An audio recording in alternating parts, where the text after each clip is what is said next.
lulunukin mo lahat ng mga dapat mo lunukin para lang makaisa ka pa. Minsan ba may pakiramdam ka na parang feeling mo tapos na eh, pero gusto mong umisa pa? Oo naman. Pag mga ganyang bagay, hindi ko pinalalagpas talaga. Lalo na kuhang-kuha ko naman siya. Kaya ko siyang hawakan, tapikin, tapos bigla ko na lang siyang, sa likod niya, Yayapusin, yayakapin. Yan. Oo.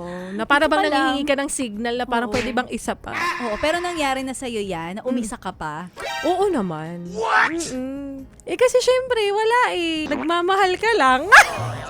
Pag ganun ng part, nandun na yung feeling na naramdaman mo na yung sarap, pero kahit papano, yung hirap nandun din. Oo. So, kailangan mo talagang, kumbaga, lunukin. Mm-mm. Lulunukin mo lahat ng mga dapat mo lunukin para lang makaisa ka pa. Kumbaga parang second round na to.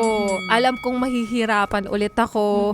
Marami ako ulit pwedeng pagdaanan sa'yo. Pero kakayanin ko kasi mahal kita. Correct. At least meron kang masasabi sa sarili mo na, okay, Nakapangalawa. nakadalawa na ako. Nakuha ko na yung gusto ko. So, Correct. ako nang bahala. Sa pangatlo?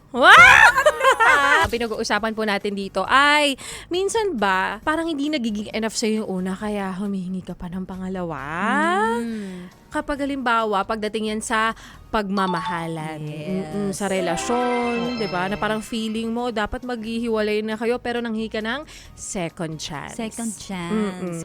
Ano bang ginagawa mo dito, ha? Sinasabi ko na nga ba eh. Solid yes friend ka talaga. Dahil nandito ka na rin lang, sige na, Mag-like at mag-comment ka na. Mag-subscribe ka na rin at i-click ang notification bell. Para mapasali ka sa mga kalokohan namin. Bawal na bawal mag-no dito, ha? Kasi yes to yes!